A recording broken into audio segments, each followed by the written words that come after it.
sedia kala di mana kau bisa bercanda dan perlahan kamu lupakan aku. Mimpi burukmu di mana telah ku tancapkan duri tajam. Kau pun menangis, menangis sedih. Maafkan aku, lupakanlah saja diriku. Bila itu bisa membuatmu kembali bersinar dan berpijak seperti dulu kala. Caci maki saja diriku. Bila itu bisa. Baik pendengar dimanapun Anda berada, menyapa Anda. Selanjutnya kita akan hadirkan siaran dialog interaktif luar studio yang akan hadir di ruang dengar Anda.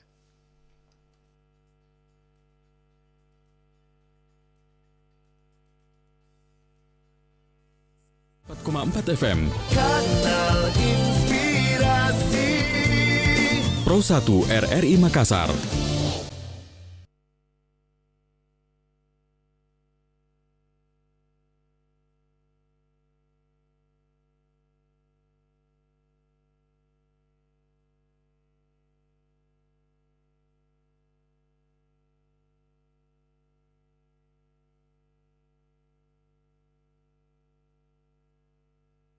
Sembilan 4,4 FM Kanal Inspirasi Pro 1 RRI Makassar.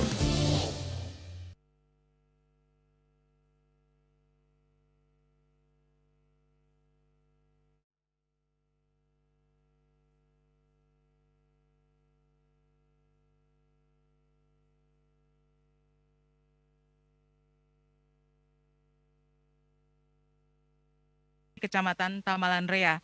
Tempat ini ditempuh kurang lebih 20 menit dari Pelabuhan Kera-Kera dengan menggunakan perahu pincara.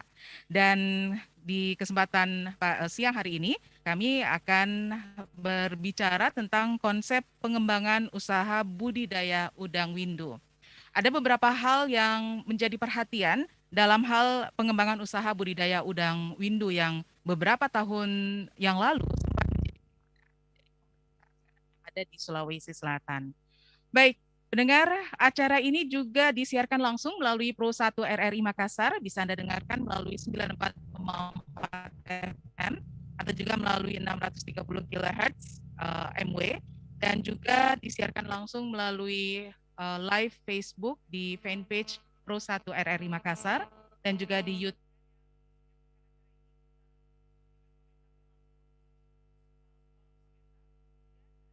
Bergabung melalui line telepon di 0821 3333 9440. Nah, di lokasi saat ini saya bersama dengan beberapa narasumber ya.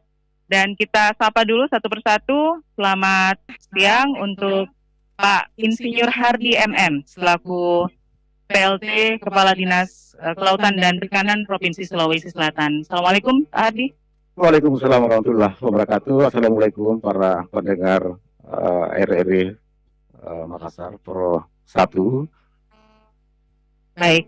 Kemudian ada wakil dari Kepala Balai Riset Perikanan Budidaya Air Payau dan Penyuluhan Perikanan Maros, yaitu Bapak Insinyur Muharyadi Atmo Marsono, MSc. Assalamualaikum, selamat siang Pak Muharyadi. Saya panggilnya apa nih? Pak Hari. Oke, Assalamualaikum, selamat siang Pak Hari. Waalaikumsalam warahmatullahi wabarakatuh. Ini dari Maros Pak ya? Ya. Saya dari Maros. Mohon maaf, Kepala Balai Riset tidak bisa hadir. Ya. Jadi saya mewakili beliau. Baik.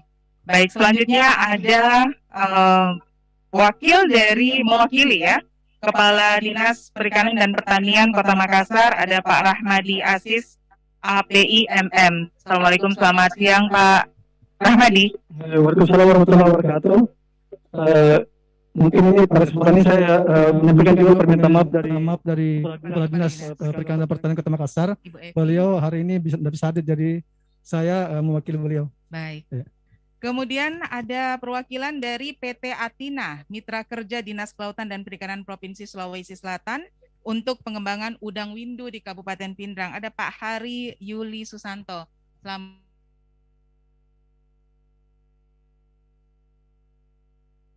Ya, bersebelahan Pak Hari. Ya, Hari-hari ya. Hari.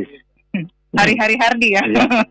Baik, kemudian yang terakhir ada Pak Haji Muslimin, Ketua Kelompok Pembudidaya Ikan Andalan Sumatera 1, Kecamatan Taman Rea. Assalamualaikum Pak Haji. Waalaikumsalam warahmatullahi wabarakatuh. Ya, terima kasih. Selamat siang untuk kru TVRI. Baik, Ya, terima baik. kasih. Kita akan kita ngobrol nih tentang pengembangan usaha budidaya udang windu. Nah, berbicara tentang konsep pengembangan usaha budidaya udang windu, kita ke budidaya udang windunya dulu ini ya. Kira-kira apa yang menjadi perhatian untuk fokus perhatian kita pada usaha budidaya udang windu terlebih dahulu. Saya mau ke Pak PLT Kepala Dinas PKP Sulsel, Pak Hardi. Pak Hardi, menurut Pak Hardi sendiri, bagaimana sebaiknya konsep dari usaha budidaya udang windu ini? Usaha budidaya udang windu ini, Pak. Ya, terima kasih banyak. Assalamualaikum warahmatullahi wabarakatuh. Berbicara mengenai udang windu, memang Sulawesi Selatan pernah kita punya produksi sampai 16.000 ton pada tahun 2014. Dan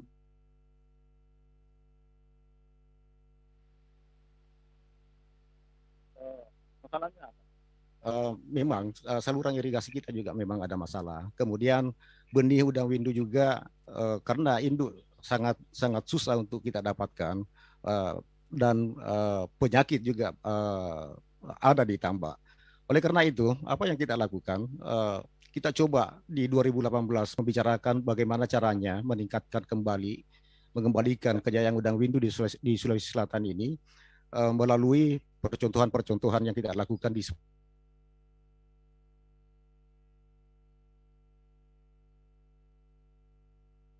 berarti ada 100 hektar yang kita coba kembangkan. Alhamdulillah di 2019 sedikit ada kenaikan, meskipun tidak banyak, baru sekitar 200 ton naiknya. Kemudian dari 2019 ke 2020 masih kita tetap mengembangkan di 10 kabupaten.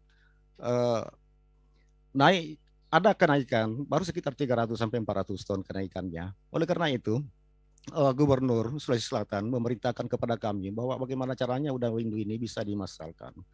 Dan di 2021 tahun ini kita coba di Pindrang, ada 1.000 hektar.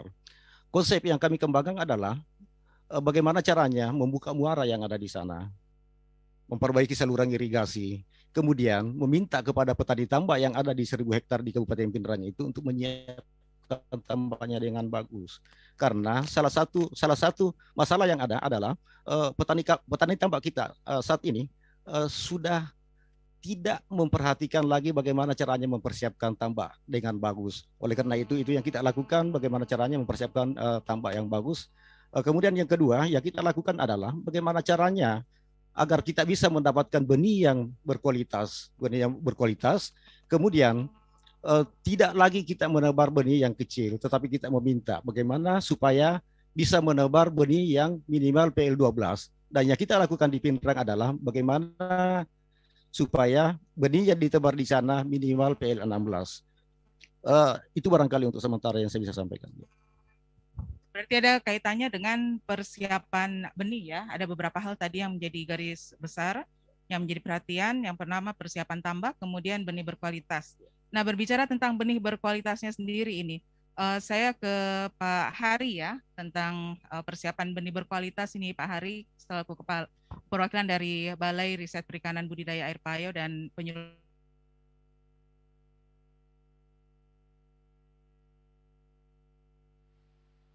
Ada lagi hal-hal yang menjadi hambatan mungkin Pak Hari, sehingga seperti yang diharapkan tadi oleh Gubernur Sulawesi Selatan bahwa kita bisa meningkatkan setidaknya dengan melakukan penebaran benih yang bukan lagi yang benih kecil ya.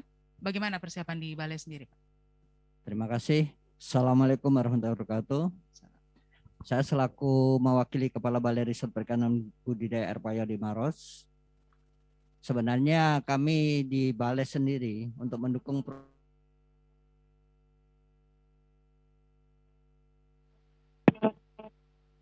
cukup penting bagi Sulsel. Pertama adalah masalah kelayakan lahan.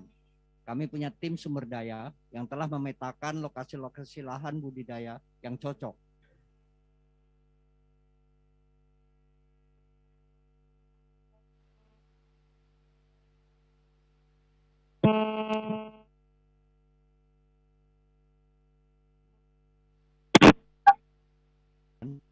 Bahwa matinya udang windu di lapangan bukan sekedar karena penyakit. Ada kalanya mati karena tanah sulfat masam. Contoh soal, di daerah pantai timur, Sulsel,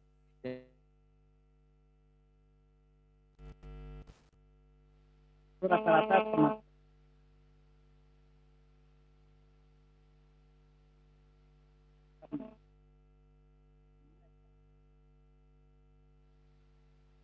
kalau secara peta skala 1:50.000. Namun untuk detailnya per kabupaten ini yang memerlukan biaya besar.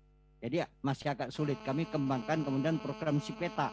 Sipeta itu akan terlihat setiap peta tambak. Kondisinya seperti apa yang perlu diperbaiki.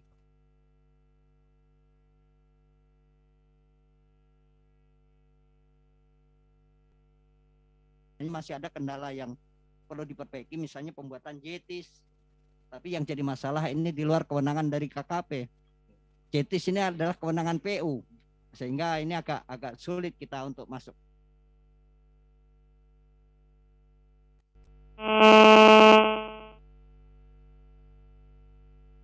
Domestikasi udang windu. Saat ini kami sudah punya bibit-bibit yang dari G1, artinya dari indukan yang pertama yang datang dari Aceh. Kami sudah teliti fisiknya dan segala macamnya. Kemudian bibit-bibit ini sudah kami sebarkan sementara. Ada di Maros, di Baru, di Takalar, dan juga di Pangkep. Cuman statusnya kami bukan untuk menjual bibit. Kami hanya kembangkan bibit ini untuk jadi calon induk. Jadi harapannya ke sana. Yang jelas bibit-bibit ini berasal dari induk yang bebas virus. Bebas virus, bebas juga vibrio. Karena ini kendala di lapangan, seringkali yang menjadi masalah adalah virus dan vibrio. Jadi yang perlu kita ketahui bersama bahwa sekarang muncul ada penyakit yang lebih parah lagi.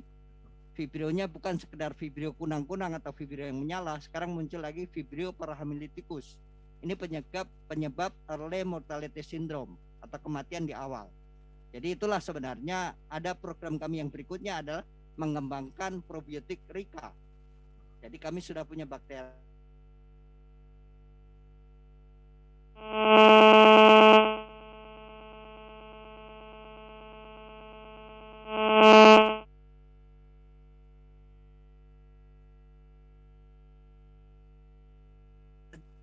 Aplikasi pertama tahun 2009 itu sudah ternyata mampu untuk menahan serangan WSSV atau White Spot Syndrome virus.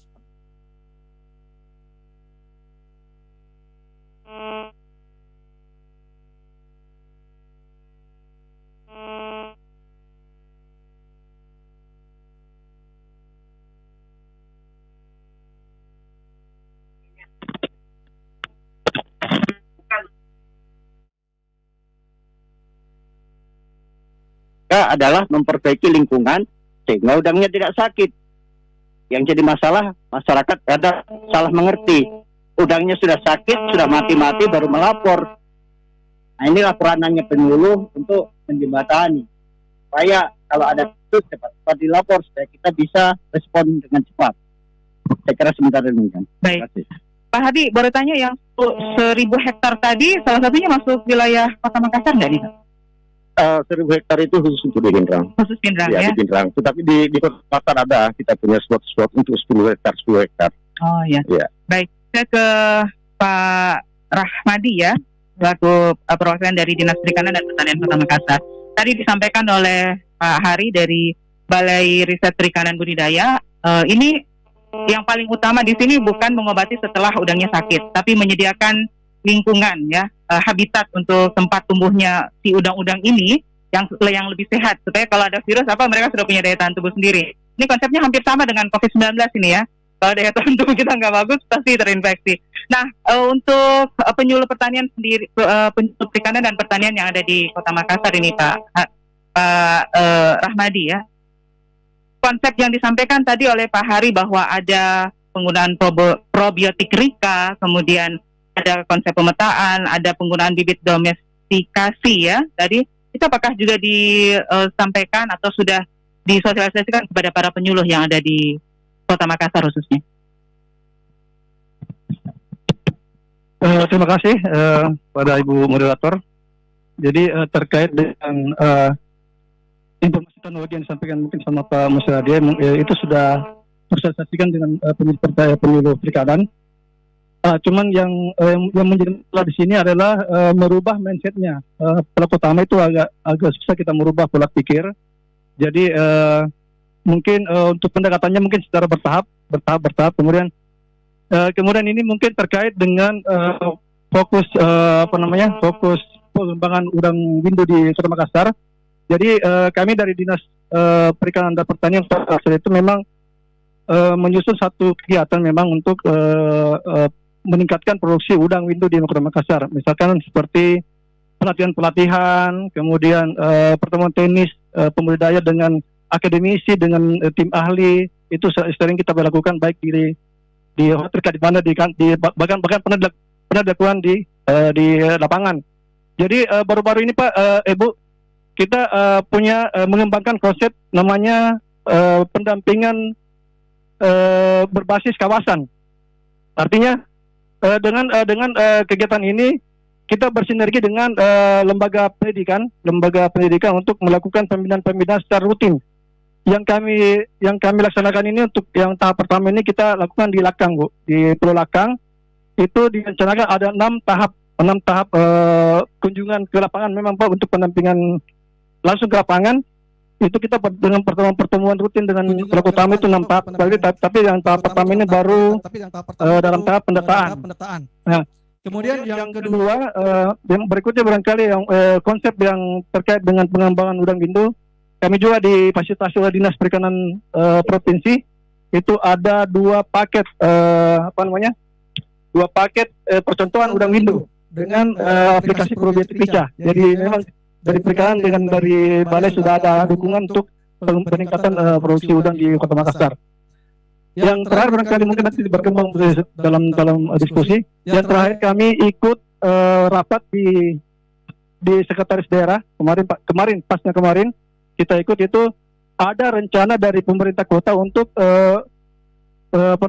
fasilitasi permodalan untuk pelaku utama kelompok dengan perorangan UKM. Itu dikembangkan. Jadi direncanakan itu kerjasama dengan pihak pegadaian dan lembaga-lembaga keuangan, pegadaian, KUR, perbankan, BRI, Bandit. Kemudian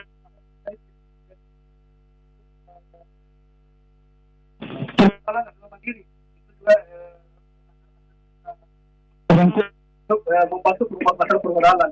Jadi memang masalah permodalan. Barangkali dari kami. Baik, saya langsung ke Pak Haji ini, Pak Haji Muslimin ya, ini pelakunya ini ya. Pak Haji, kalau tadi disampaikan dari perwakilan Balai Riset, kemudian dari DKP, ini sudah ada, saya sangat tertarik tadi tentang probiotik Rika, karena itu merupakan langkah awal ya untuk menghasilkan produksi udang windu yang berkualitas dan tentunya banyak ya.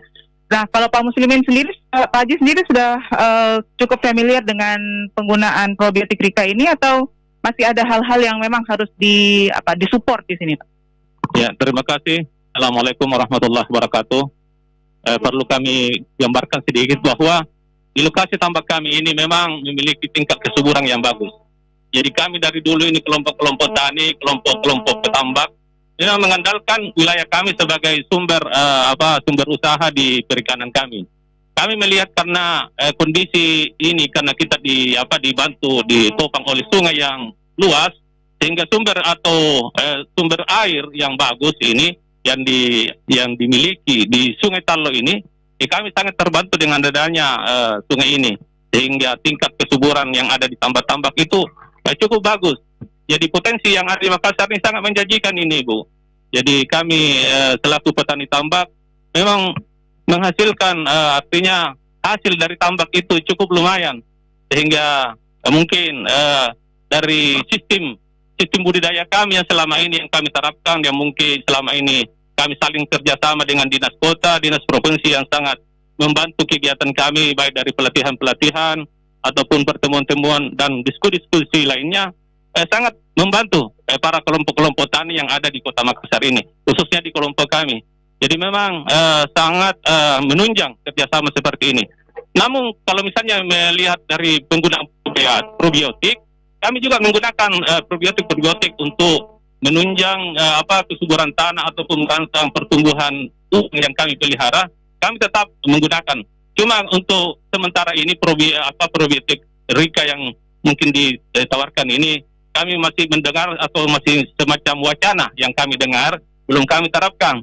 Tapi probiotik yang kami gunakan selama ini agak bagus juga, karena memang kondisi lahang yang ada di tambak kami ini cukup subur, sehingga hasil yang dihasilkan oleh para petambak ini cukup lumayan untuk memenuhi kebutuhan keluarga ataupun memenuhi kebutuhan masyarakat, baik udang ataupun ikan yang ada di Kota Makassar.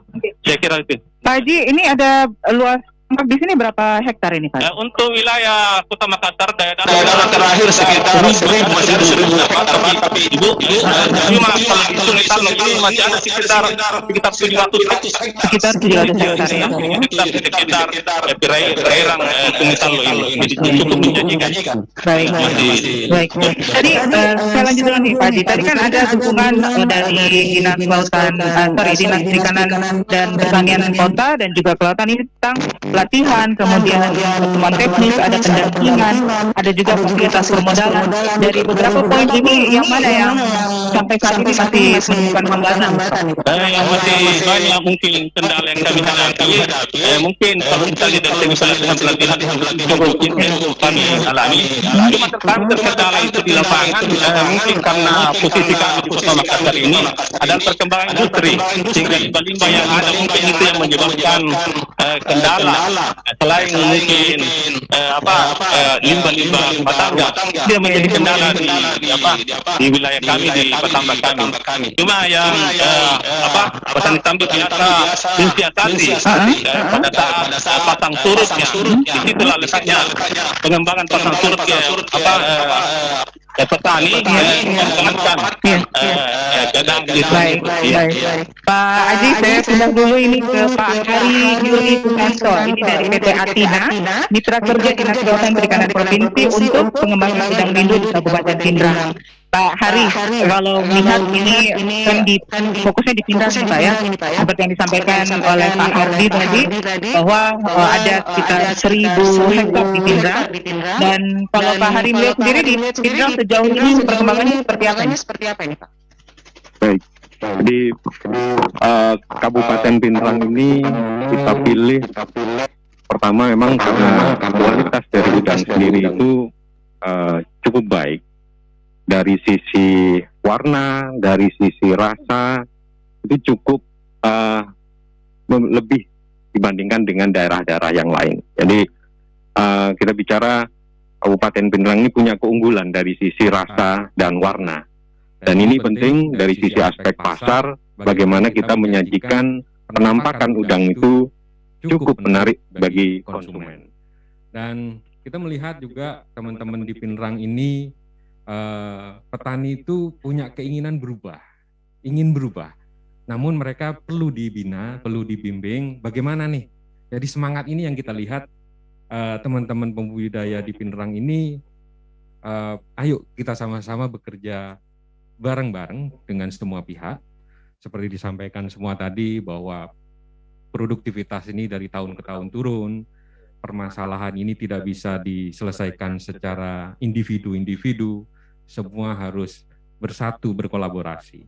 Dan dari sisi aspek pasar, kami melihat perlu dikawal juga, karena pasar ini kan memiliki kriteria dari aspek persyaratan pasar itu sendiri, baik dari sisi aspek keamanan pangan, baik dari sisi keberlanjutan budidaya itu sendiri, cara budidayanya itu berkelanjutan atau tidak, dan juga dari sisi ketelusuran, traceability. Jadi 3 aspek ini harus melekat dalam setiap proses budidaya. Ketelusuran maksudnya? Bagaimana budidaya itu induknya didapat dari mana, benihnya dari mana, bahan penunjang yang digunakan apa, bagaimana kita membudidayakannya, sehingga apakah pola budidaya ini memenuhi juga unsur-unsur budidaya berkelanjutan. Seperti itu. Saya jadi penasaran ini, supaya udang-udang itu lolos sensor ceritanya ya. Baik. Bisa diambil atau dibeli oleh salah satunya mungkin PT Athina selaku mitra. Apa saja persyaratannya? Saya nanti mungkin disampaikan Pak ya. Tapi kita jeda dulu sejenak sebelum kami juga buka kesempatan untuk Anda pendengar bergabung, nanti bisa bersama kami melalui line telepon 0821 3333 9440. Setelah yang berikut ini kita masih akan terus bersama dalam Dialog Luar Studio konsep pengembangan usaha budidaya udang windu. Loh, kerannya kok nggak dimatiin sih? Oh iya, aku lupa matiin keran. Duh, luber-luber nih, jangan buang-buang air terus lah. Namanya juga lupa, toh air masih banyak gini. Oh, pantesan nih ya, tagihan air tiap bulan selalu naik. Ternyata kamu yang suka lupa matiin. Ya maaf, lagian cuman air kayak gini, banyak tuh di sumur. Jangan ngomel mulu dong, ntar aku matiin. Dikasih tahu malah ngeyel. Kita itu harus hemat air bersih. Air bersih itu mahal tau. Lihat dong, banyak kan orang-orang di luar sana yang kekurangan air bersih. Nah, kamunya malah boros air gini. Nah kan, yang suka lupa, yuk biasain matiin keran tiap selesai pakai kamar mandi. Sayang kan kalau airnya dibuang-buang.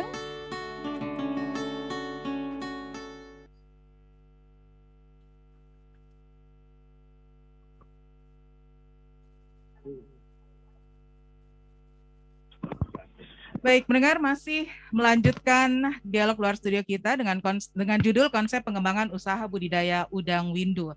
Dan sekali lagi untuk Anda yang ingin bergabung nanti bisa bersama kami ya, mendaringkan telepon di 0821 3333 9440.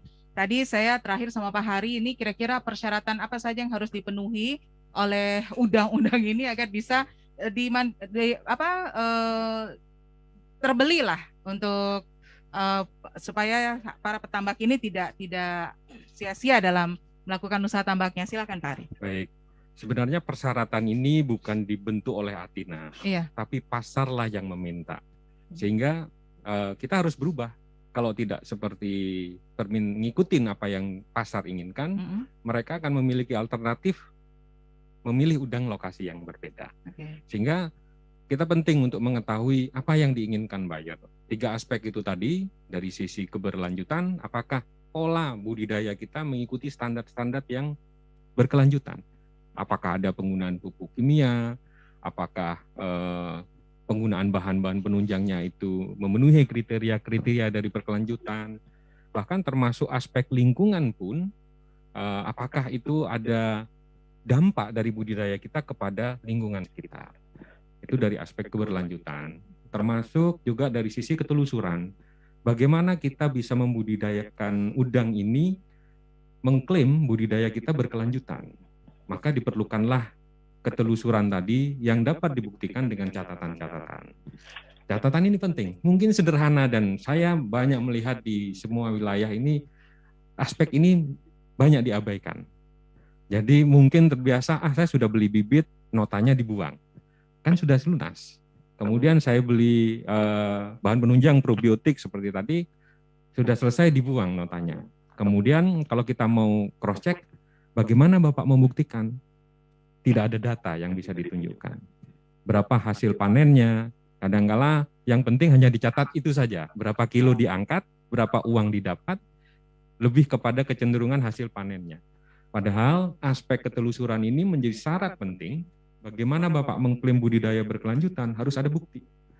termasuk Bapak beli dari tokolan mana, dari hatchery mana, itu juga perlu dibuktikan. Sehingga klaim ini kita bisa sampaikan kepada konsumen bahwa budidayanya ini sudah benar bertanggung jawab. Di situ. Oke, berarti bukan cuma melihat fisiknya si udang itu ya, Betul. tapi melihat catatannya ini kayak kayak milih anggota dewan ini harus ada track recordnya ya. Betul. Dan ini memang unsur yang sangat penting bagi para pembudidaya, perlu diperhatikan bersama-sama sehingga kita pun manfaatnya yang mungkin saya sarankan juga, setidaknya kita bisa melihat apa yang sudah kita kerjakan sebelumnya dari catatan tersebut. Ada kendala apa, ada kesuksesan apa yang bisa kita ambil dari histori catatan tersebut. Setidaknya ini untuk manfaat untuk petani itu sendiri, tetapi dari sisi aspek kami, dari sisi aspek pasar, kita bisa menunjukkan kepada konsumen bahwa budidayanya ini memang benar-benar bertanggung jawab. Bahwa standar-standar yang diminta oleh pasar itu dipenuhi dalam proses budidayanya tersebut. Baik, saya jadi penasaran ini, saya ke Pak Hardi lagi. Pak Hardi, kayaknya market ini pasar bukan hanya melihat fisik udang ya, tapi melihat seperti yang disebutkan tadi, ada catatan, ada data-data yang menunjang bahwa memang ini udang yang berkualitas. Tadi disampaikan oleh Pak Rahmadi bahwa merubah pola pikir itu sesuatu hal yang bukan hal yang mudah ya Pak ya. Tapi kalau menurut Pak Hardi sendiri kira-kira apa yang harus strategi apa yang sebaiknya dilakukan agar para petambak kita bisa merubah pola pikirnya dan akhirnya nanti udang-udang yang kita hasilkan itu sesuai dengan yang disebutkan oleh Pak Hari tadi dari PT Athina. Ya, baik Bu, terima kasih banyak. Berbicara mengenai produk yang harus kita ekspor, sebenarnya pemerintah sudah menyiapkan rambu-rambu untuk itu. Menyambung dengan apa yang disampaikan oleh Pak Hari tadi, kita mulai dari benih. Benih ini di pemerintah ada yang namanya sertifikasi cara perbenihan ikan yang baik, disingkat CPIB. Kami berharap bahwa petambak-petambak yang ada di Sulawesi Selatan ini memperoleh benih dari panti-panti perbenihan, dari hatchery, dari backyard yang memang sudah bersertifikasi. Oh, jadi bukan melulu dari balai riset Pak ya? Bukan. Memang sudah bersertifikasi. Itu dari sisi benih. Sementara di tambak ada lagi sertifikasi yang namanya CBIB, cara budidaya ikan yang baik. Dan ini yang kami lakukan di Kabupaten Pindrang bersama dengan PT Athina, mengajak para petambak yang ada di binaan Athina dan binaan teman-teman dinas Kabupaten Pindrang untuk senantiasa mereka mengusulkan tambaknya untuk disertifikasi supaya juga sebagai jaminan dibayar bahwa benihnya sudah disertifikasi, kemudian tambaknya juga disertifikasi. Dan yang ketiga, ada lagi yang namanya SKP, sertifikasi kelayakan pengolahan. Jadi rasa-rasanya kalau yang seperti disinggung Pak Hari tadi bahwa buyer menginginkan ketertelusuran, ya sudah benihnya kita sertifikasi, tambaknya disertifikasi, kemudian pengolahan juga disertifikasi dengan kelayakan pengolahan. Itu dari sisi sertifikasi. Kemudian kami juga berharap bahwa seperti yang dilakukan oleh PT Athina di Kabupaten Pindrang bahwa memperhatikan lingkungan ya dengan penggunaan probiotik dan tidak menggunakan pupuk kimia, hanya menggunakan probiotik untuk memperbaiki. Bahkan yang diminta oleh bayarnya PT Athina ini sebenarnya penggunaan pakan juga tidak dimungkinkan. Jadi bagaimana caranya probiotik dan pupuk cair yang dibuat dari bahan-bahan daun-daunan yang digunakan supaya tidak menggunakan bahan kimia, itu yang kita lakukan untuk menumbuhkan pakan alami yang ada di Kabupaten Pindrang. Kita terima penelpon dulu ya, silakan. Halo, selamat siang. Halo, selamat siang. Wah, ini sudah terhubung ini, silahkan dengan Bapak siapa Pak? Suaranya mungkin agak diperbesar ya. Ya, halo, Assalamualaikum. Waalaikumsalam, selamat siang dengan Bapak siapa Pak? Pak Irwan di Pangkep. Pak Irwan di Pangkep. Nah, silahkan Pak Irwan. Iya Pak, saya mau bertanya ini, dari tadi saya sudah monitor, saya mau bertanya tapi susah agak komunikasi jaringan mungkin. Iya, ini udang faname bagaimana proses produksinya, kemudian cara memeliharanya bagaimana, Pak? Iya, karena ada yang saya lihat itu, ada yang memelihara itu, jadi saya juga tertarik untuk memelihara seperti itu, Pak. Iya. Iya, terima kasih. Baik, terima kasih Pak Iya, Irwan. Assalamualaikum. Waalaikumsalam warahmatullahi. Ini udang sito yang lagi kita obrolin ya, tapi masuknya faname enggak apa-apa. Nah, pada dasarnya semua udang itu memerlukan yang paling utama adalah tempat hidup atau habitat yang baik. Kemudian nanti pemeliharaan mengikuti ya. Dan juga yang paling penting benih tadi ya disampaikan. Nah, mungkin saya ke Pak Rahmadi mungkin bisa memberikan jawaban ini untuk Pak Irwan di Pangkep tentang produksi dan juga pemeliharaan udang faname, Pak. Terima kasih dari Pangkep ya, Bu ya. Iya, dari Pangkep. Jadi terkait dengan produksi udang faname mungkin yang perlu kita perhatikan sebenarnya di persiapan, Bu. Persiapan. Karena memang rata-rata pada umumnya itu petambak seperti mungkin saya bisa contohkan di Kota Makassar itu mereka lebih cenderung mungkin menurunnya di produksi itu di persiapan. Di persiapannya yang tidak optimal. Itu yang dipersiapkan, misalkan pengeringan secara total, kemudian pemberian pupuk dan pemberian kapur dan segala macam. Jadi memang di Makassar itu di situ salah satu penyebab sampai produksi rendah itu di persiapan tambaknya itu yang harus diperhatikan. Kalau tenisnya barangkali mungkin anti area lah lain nanti kalau tenisnya nanti di Kiprah Desa ya setiap hari Selasa pukul 19.30 sampai pukul 19.45. Kemudian tadi juga benih ini kebetulan saya bicara Pak Ibu jadi tadi disinggung masalah CPIB barangkali dari Pak Hardi dengan CPIB tadi.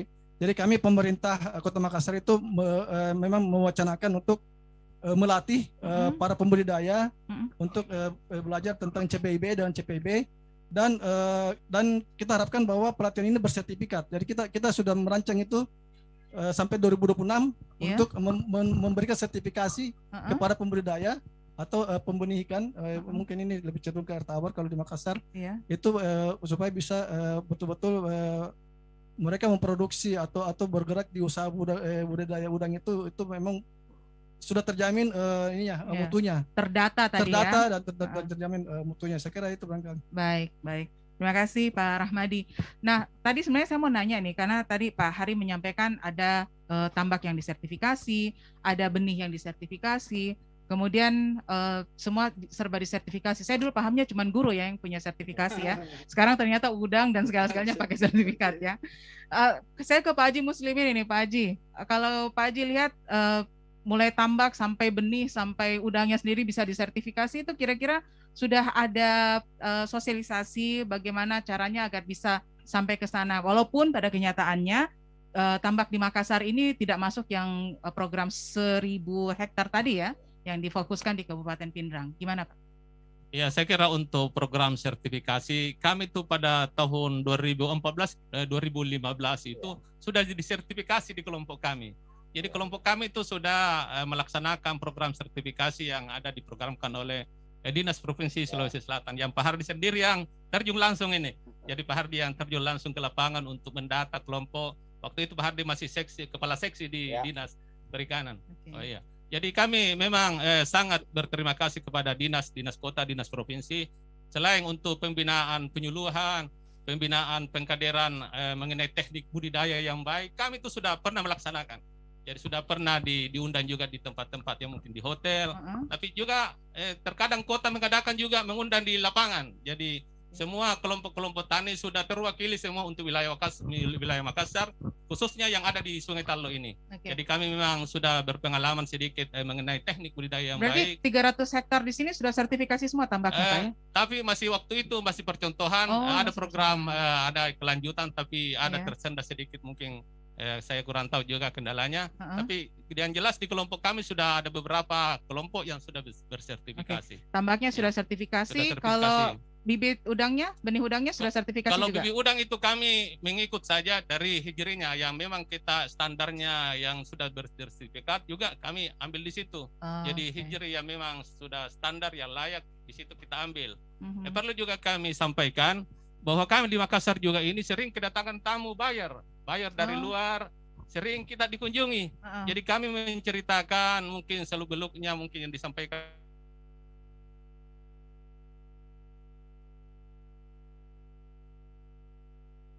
Kami menjelaskan semua itu. Dan kami juga menjelaskan bahwa kami di tambak yang ada di Makassar ini melaksanakan artinya pemeliharaan yang aman. Ya, selain hasil udang yang kami dapatkan itu memang layak dan aman untuk dikonsumsi. Tapi terbukti nggak nih Pak? Ada track recordnya? Terbukti. Jadi kami itu sudah beberapa kali tim yang turun membuktikan hasil udang yang kami terima. Tidak pernah ada di kelompok kami yang didata itu yang positif. Positif apa nih Pak? Tidak, artinya tidak sakit. Tidak sakit. Ya. Jadi udang yang kami sudah beberapa kali di survei hasil udangnya itu aman begitu. Baik. Ya, terima kasih. Saya ke Pak Hari, namanya dua ya, Pak Hari dari Balai Riset Perikanan. Pak Hari, untuk mendapatkan benih yang bersertifikasi itu, benih udang yang bersertifikasi, apakah petani tambak ini harus membeli atau bisa dibagikan atau seperti apa prosedurnya, Pak? Terima kasih. Untuk mendapatkan benih yang bersertifikat, mestinya pembudidaya udang harusnya mencari hatchery yang tersertifikasi. Seperti yang tadi disampaikan oleh Pak Hardi, bahwa ada hatchery tersertifikasi penghasil benur Faname, penghasil benur Windu. Nah, itu harus ke sana. Karena tidak mungkin petambaknya sendiri yang melakukan sertifikasi. Jadi nanti dari pihak karantina maupun dari pihak Balai Riset, ada kalanya kami melakukan survei atau ngecek benur yang ada di hatchery yang ada di Sulawesi Selatan. Apakah dia mengandung virus? Kalau untuk Faname bahkan sampai 7 jenis patogennya. Itu harus dicek semua. Kalau sudah bebas baru itulah tersertifikat.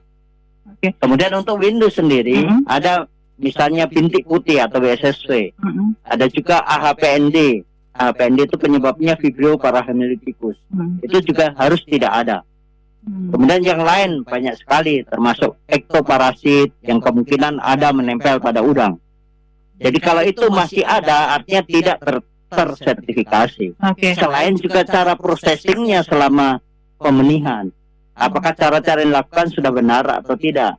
Induknya dari mana? Pakannya seperti apa? Bibitnya diperlakukan seperti apa? Itu semua harus tercatat. Makanya ada istilah tadi Pak Ardi sampaikan, selain ada cara budidaya ikan yang baik, ada juga cara pemenihan ikan yang baik. CPID istilahnya. Jadi kalau kita dapat dari hatchery yang tersertifikasi, otomatis semuanya tersertifikat. Kalau hatchery itu untuk mendapatkan sertifikasi, kontaknya ke Balai Riset atau ke mana ini? Ke karantina dan Balai Riset. Gitu. Ada dua lembaga yang bisa melakukan. Tercatat berapa hatchery yang ada di Sulawesi Selatan saat ini, Pak Hari? Kalau secara prosesnya mungkin Pak Hardi lebih tepat, karena beliau yang punya catatannya. Karena kami hanya menilai saja ini tersertifikat atau tidak. Baik, Hari ada berapa nih Pak untuk hatchery yang bersertifikasi di Sulawesi Selatan? Saya tidak hafal, tetapi intinya kan begini. Kami selalu berharap bahwa semua perbenihan yang ada di Sulawesi Selatan ini kita berharap untuk mereka disertifikasi. Hanya memang tidak serta-merta bahwa dalam 1 tahun itu semuanya kita harus bisa kita sertifikasi, karena kami juga di provinsi dijatah oleh teman-teman dari pusat bahwa jatah target sertifikasi untuk Sulawesi Selatan tahun ini sekian, tahun ini sekian. Begitu juga dengan CBIB, cara budidaya ikan yang baik. Kami juga dijatah mengenai berapa jumlah target, sertifikat yang harus terbit di Sulawesi Selatan. Kami ada jatah-jatahan seperti itu. Jatah-jatahan ini itu hubungannya dengan pendanaan. Itu hubungannya dengan pendanaan. Kalau hari ini kami dikasih misalnya 200 sertifikat yang harus terbit di CBIB, itu ada hitungannya bahwa karena 200 sertifikat yang mesti diterbitkan, makanya dana dari pusat itu yang kami dikasih untuk sekian. Baik. Ya. Baik, kita sambil menanti penelpon juga, silahkan untuk Anda yang ingin bergabung di 0821 3333 9440. Sekali lagi di 0821 3333 9440. Sebelum jeda lagi ini ya, saya mau ke Pak Hari dari PT Atina. Kalau saya memposisikan diri sebagai petambak ini Pak ya. Baik. Kalau saya sebagai petambak, saya kayaknya iri dengan yang ada di Kabupaten Pindrang. Baik. Karena ada pendampingan, ada fasilitas yang saya anggap cukup lengkap Pak ya. Kira-kira ada nggak yang perusahaan atau bayar atau yang serupa dengan PT Atina ini yang mungkin mau melakukan pembinaan di kabupaten lain yang kebetulan, atau mungkin di Kota Makassar ya, yang kebetulan memang ini tambaknya ini berada di sekitar aliran Sungai Talo, jadi mungkin bukan mungkin ya, kualitas tanah tambaknya ini mungkin bagus gitu Pak. Kalau ditanya ada nggak perusahaan lain, sejauh ini yang terjun langsung bersama dengan petani setiap saat itu kami bisa klaim saat ini Atina. Karena memang salah satu prinsip bisnis kami, kita tidak hanya membeli, tetapi kita harus berjalan bersama beriringan. Dan untuk itu kita ada tim inspektur. Tim inspektur ini yang selalu tiap hari ada di lapangan. Mereka tidak pernah lama di kantor. Mereka semua ke lapangan melakukan pendataan, melakukan checking, karena itu adalah bentuk tanggung jawab kami kepada konsumen. Apakah budidaya yang dilakukan di lapangan ini sudah sesuai dengan standar yang sudah kita sepakati. Jadi kita ada sepakatan nih dengan petani. Kita melakukan kontrak agreement dengan petani yang cara budidayanya kita harus sepakatin bersama. Termasuk unsur-unsur apa nih harus dipenuhi oleh kedua belah pihak. Sehingga budidaya ini benar-benar bisa kita klaim sebagai budidaya yang berkelanjutan. Dan salah satu dukungan kami, komitmen kami kepada petani juga, kami menyadari situasi ini bagi pembudidaya udang windu cukup sulit saat ini. Ada yang tekanan dari internal faktor sendiri, baik juga dari eksternal faktor pun juga ada yang berdampak pada penurunan produktivitas. Internal faktor ini kondisi dari lahan sendiri yang mungkin semakin buruk kondisi lahannya. Ada juga yang dari penyakit sendiri yang muncul. Ada lagi dari sisi eksternal yang tidak bisa dikontrol, misalkan tadi ambil benih yang kita nggak ngerti ini benihnya aman nggak.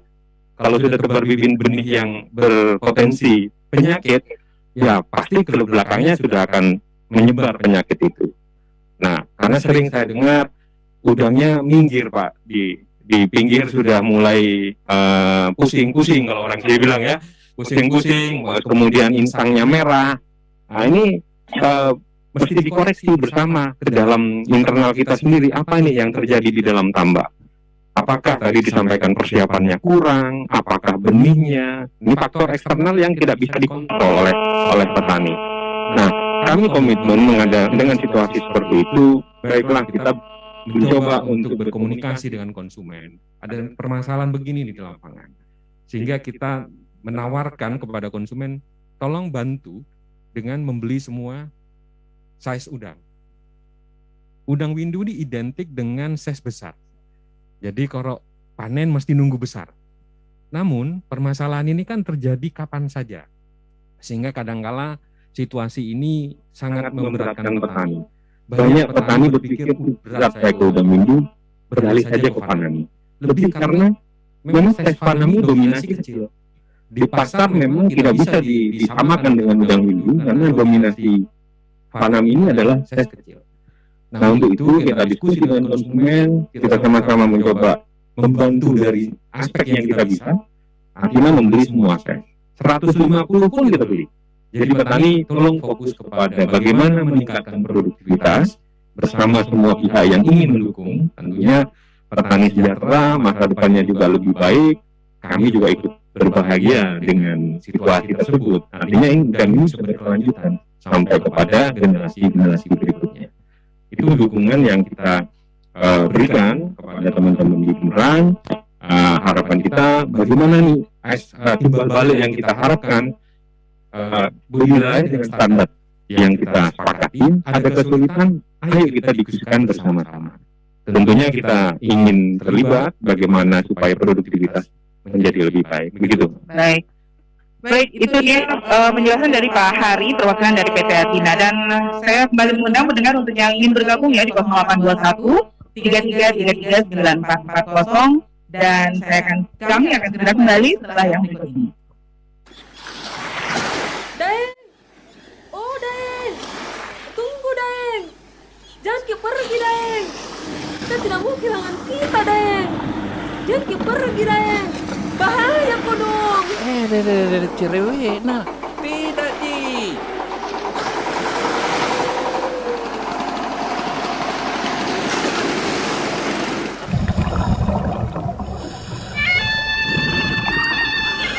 Menyelam menggunakan kompresor, cara paling berbahaya mengambil hasil laut. Sudah banyak nelayan yang terkena lumpuh hingga berujung kematian dikarenakan menyelam menggunakan kompresor.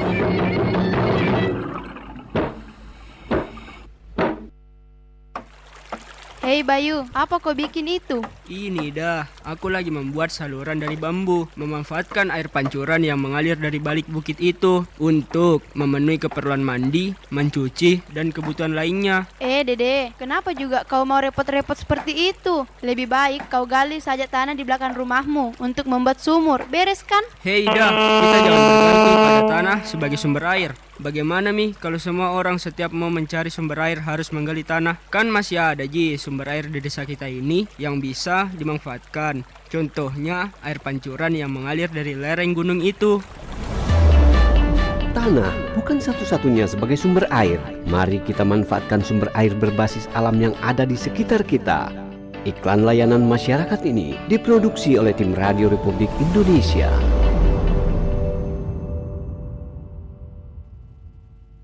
94,4 FM Kanal Inspirasi Pro 1 RRI Makassar.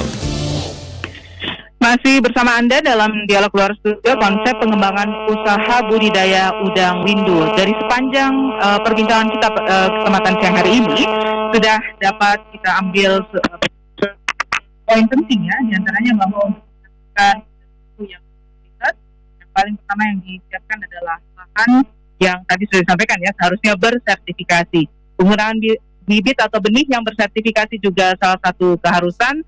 Kemudian juga jika ingin mendapatkan market atau pembeli seperti yang dilakukan oleh PT Athina sampai melakukan pendampingan, ini tentunya harus memiliki catatan data ya seputar semua yang digunakan pada tambak tersebut. Nah, sambil menantikan penelpon kita di 0821 3333 9440, saya kembali lagi ke Pak Hari secara ringkas ini. Pak Hari tadi sempat disebutkan dari PT Athina ya.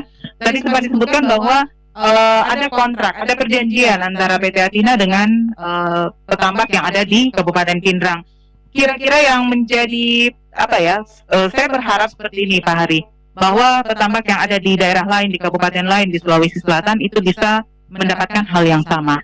Nah, untuk mendapatkan hal yang sama, mendapatkan kontrak dengan perusahaan tertentu, itu tentunya ada syarat-syarat utama ini.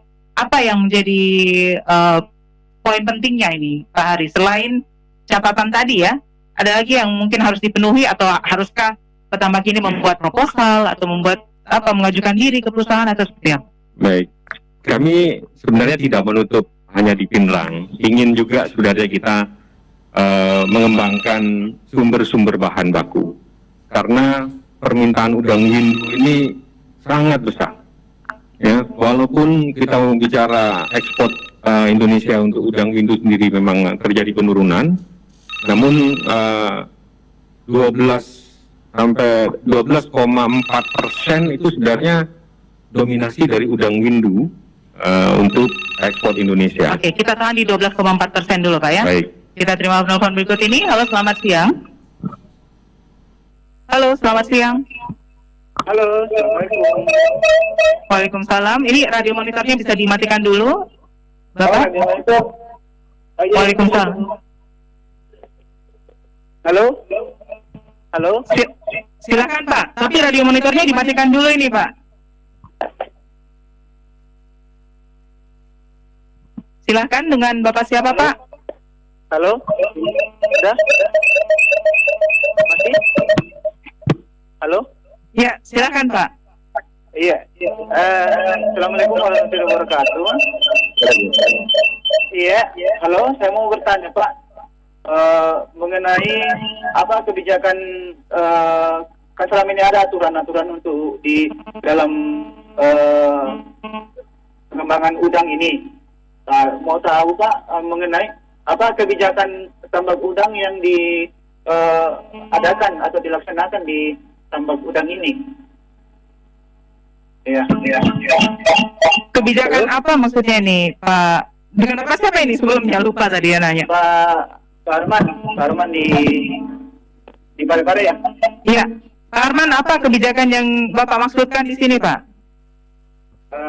Maksudnya kebijakan dalam proses dalam penanganan udang faname atau udang-udang yang lain itu, gitu.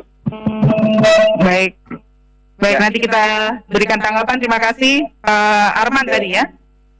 Ya. Terima kasih Pak Arman. Saya sebetulnya agak bingung juga dengan kebijakan apa yang dimaksud ya. Tapi mungkin Pak, saya sebelum ke Pak Hari kembali, saya ke Pak Hadi dulu. Pak Hadi gimana Pak? Ya, mudah-mudahan jawaban ini sesuai dengan harapannya, karena saya juga enggak apa kebijakan aturan tambak udang. Kalau kami di Kelautan dan Perikanan sejak tahun 2019 sudah menetapkan yang namanya RZ, Rencana Zonasi. Rencana Zonasi itu menata secara keseluruhan Sulawesi Selatan ini di daerah pesisirnya, di mana kita boleh bertambak udang, di mana boleh kita melakukan kegiatan pariwisata, di mana kita boleh melakukan penangkapan ikan, di mana itu sudah diatur secara keseluruhan. Kemudian di tahun ini lewat Dinas PU yang menangani mengenai RT/RW, rencana tata ruang wilayah, itu bersama-sama dengan Dinas Kelautan dan Perikanan melakukan integrasi, mengkolaborasi antara RT/RW dengan RZ yang ada di pesisir supaya nyambung. Nah, oleh karena itu, kalau kita mau melakukan usaha budidaya tambak misalnya, mau cetak tambak misalnya, itu mesti izin. Apakah sudah sesuai lokasinya? Jangan sampai lokasi yang kita tunjuk itu sebenarnya itu dipersiapkan untuk lokasi perkantoran, tidak untuk lokasi pertambakan. Jadi kalau mau melakukan usaha pertambakan, memang mesti betul-betul di lokasi yang disiapkan untuk usaha budidaya, untuk usaha pertambakan, tidak di lokasi yang lain. Begitu juga yang ada di laut. Aturan-aturan tambak banyak sih sebenarnya aturan yang mesti dipenuhi. Terutama kalau misalnya skalanya besar untuk faname, skala perusahaan, dia minimal sudah harus punya yang namanya IPAL, instalasi pengelolaan air limbah. Dia harus menyiapkan itu. Dan ada perbandingannya, seberapa luas daripada usaha budidaya yang mereka rencanakan, sekian luasnya untuk IPAL-nya. Ini untuk menjamin bahwa air buangan, saya tidak mau mengatakan limbah, air buangan dari tambaknya harus diolah dulu baru dibuang ke laut, supaya perairan kita bisa lebih aman untuk kita pakai lagi lebih lanjut. Saya kira mudah-mudahan ini tidak masuk. Kalau masih belum jelas, nanti kita dengarkan kiprah desa ya, setiap hari Selasa bersama Dinas Perikanan dan Pertanian Kota Makassar. Ada juga nanti dari Dinas Kelautan dan Perikanan Provinsi. Ini untuk aturan-aturan pada tambak ya. Kemudian tadi sempat berhenti di Pak Hari dari PT Atina, ini 12,9% baru itu yang di 12,4%. Baru itu yang bisa dipenuhi oleh Indonesia. Sementara Pak Hari itu ekspor Indonesia porsi udang windu itu adalah 12,4% dari total ekspor udang Indonesia nasional. Sementara faname mendominasi sekitar 78%, yang lainnya adalah udang-udang jenis lain untuk dominasi ekspor Indonesia. Sementara negara kompetitor kita itu ada India, ada Thailand, kemudian ada Vietnam. Ini juga produsen udang windu. Nah, bagaimana nih supaya bisa bekerja sama dengan Athena? Tentunya kita tetap berprinsip pada 3 aspek tadi. Kita juga harus terjun ke lapangan, melihat dan berdiskusi dengan teman-teman yang ada di lapangan, berdialog bagaimana 3 aspek ini dipraktekkan di lapangan. Kita menyadari belum tentu semuanya bisa sempurna, tetapi bahwa ada keinginan untuk berubah, keinginan untuk menjadi lebih baik, mengikuti 3 aspek tadi dari sisi keberlanjutan, traceability, dan juga keamanan pangan.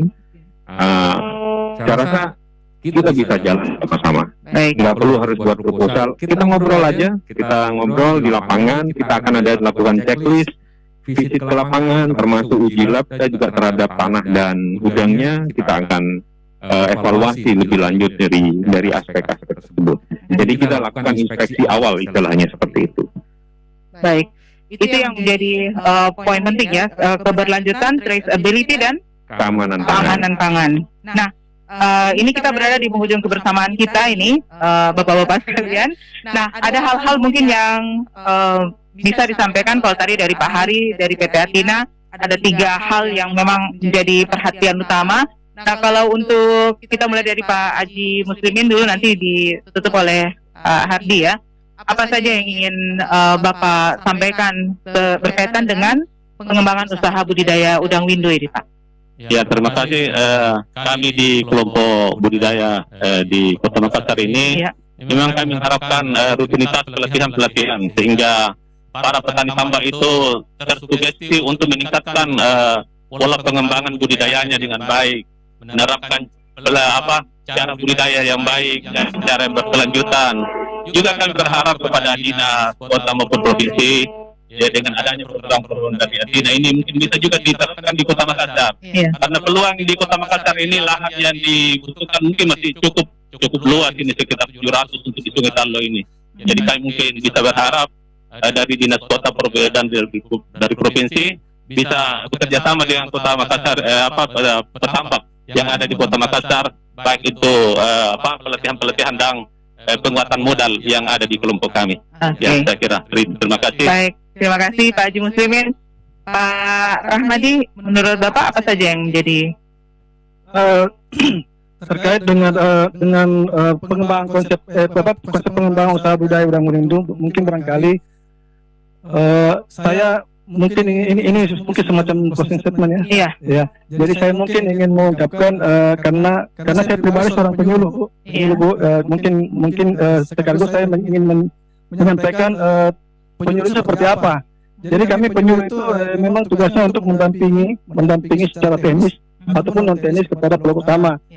Kemudian kami juga sebagai fasilitator. Jadi kami fasilitasi ke lembaga keuangan, lembaga perserana, lembaga pendidikan dan litbang.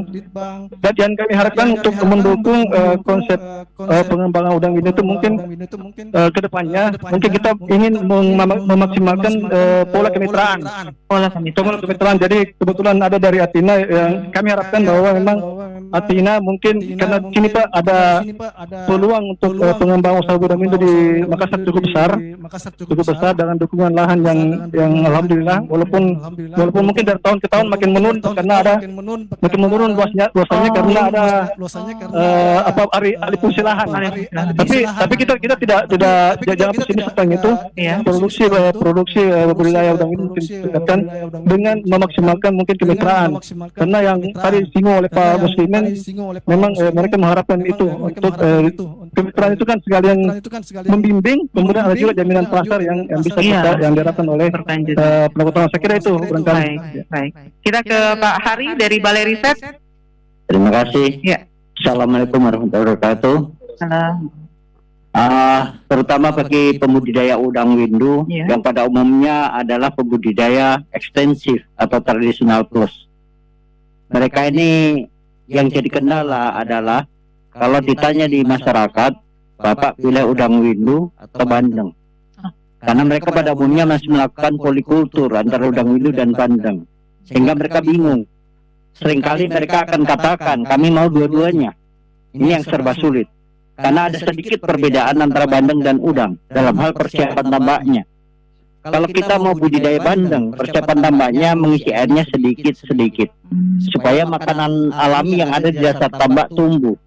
Sebaliknya kalau untuk udang windu, diharapkan makanan yang ada di kolom air yang tumbuh, alias plankton atau makanan alami bagi udang. Jadi pengisian airnya harusnya langsung full. Kalau misalnya bisa 1 meter langsung 1 meter. Nah ini kendalanya di masyarakat, mereka budidayanya udang windu, tapi polanya pola bandeng. Ini yang sering menjadi kesalahan di lapangan. Kenapa? Begitu klekap ini akan tumbuh banyak di dasar tambak, dia akan terangkat naik. Setelah terangkat naik tidak ada yang makan karena yang dipelihara udang, dia akan turun dan mati. Itulah yang membusuk dan membahayakan bagi udang. Jadi mestinya pola itulah yang perlu diperbaiki. Jadi jangan mau dua-duanya. Jadi harus fokus, Pak, ya? Harus fokus. Atau kalau terpaksa kita sudah mencoba mengisi air tinggi, tapi tetap tumbuh klekap, disitulah baru dimasukkan sedikit bandeng untuk membersihkan klekap yang terapung. Itu akan menyelamatkan udang yang kita target utamanya. Baik. Saya kira demikian. Baik, ini mudah-mudahan jadi catatan penting ini ya untuk petambak kita. Silakan Pak Hari dari PT Athina. Sebenarnya tadi sudah ya Pak ya, ada 3 poin penting itu, keberlanjutan, kemudian ada traceability, kemudian juga ada keamanan pangan Pak ya. Ada lagi mungkin yang ingin disampaikan? Ya, pesan kami sih kalau kita pembudidaya harus berubah. Karena pasar memiliki banyak opsi, pasar itu yang menginginkan apa yang mereka konsumsi menjadi aman buat mereka, dan kita perlu ingat lingkungan juga berubah, maka petani juga harus mau tidak mau harus berubah. Seperti adanya handphone lah, ya kasarnya seperti itu. Kalau dulu cuma bisa SMS, sekarang sudah bisa ada smartphone.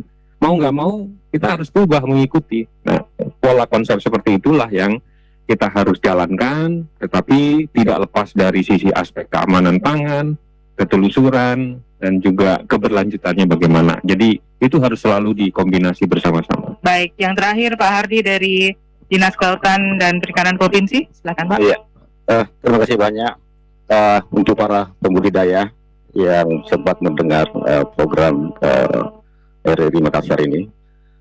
Yang pertama, berhenti pakai pestisida, karena tidak akan ada yang beli udang tak kalau selalu pakai pestisida. Kemudian yang kedua, persiapkan kita tambak dengan bagus. Persiapkan kita tambak dengan bagus, karena itu salah satu yang menjamin keberhasilan. Yang terakhir adalah beli benih yang berkualitas. Jangan lagi berpikir bahwa saya beli benih yang murah. Saya kasih analogi seperti ini. Kalau kita pilih benih yang murah, taruhlah harganya Rp20 1 ekor, kita tewabari ditambak per hari ini, kemudian 2 minggu kemudian udangnya mati, beli lagi dengan harga Rp20, kita taruh lagi dan mati lagi. Itu artinya bahwa sudah Rp40 kita belikan udang tak. Kenapa kita tidak pilih memang harga yang Rp40 dari awal, ya sedikit ada jaminannya bahwa udang ini akan hidup dengan bagus di tambak tak. Kalau kita sudah persiapkan di tambak tak dengan bagus, saya kira ini yang saya bisa sampaikan. Terima kasih banyak. Assalamualaikum warahmatullahi wabarakatuh. Baik pendengar dan pemirsa ya yang menyaksikan kami melalui tayangan di Facebook Pro RRI Makassar. Demikian konsep pengembangan usaha budidaya udang windu. Jangan lupa bahwa ada beberapa hal penting yang menjadi perhatian seperti yang sudah disampaikan oleh seluruh narasumber kami, dan mudah-mudahan informasi ini bisa memberikan manfaat bagi kita semua, dan kembali lagi untuk ikut menjadikan udang windu menjadi primadona komoditas perikanan dari Sulawesi Selatan. Saya Melani Ahmad, mewakili seluruh kerabat kerja yang bertugas mengucapkan terima kasih. Selamat siang, sampai jumpa pada dialog kami selanjutnya. Assalamualaikum warahmatullahi wabarakatuh.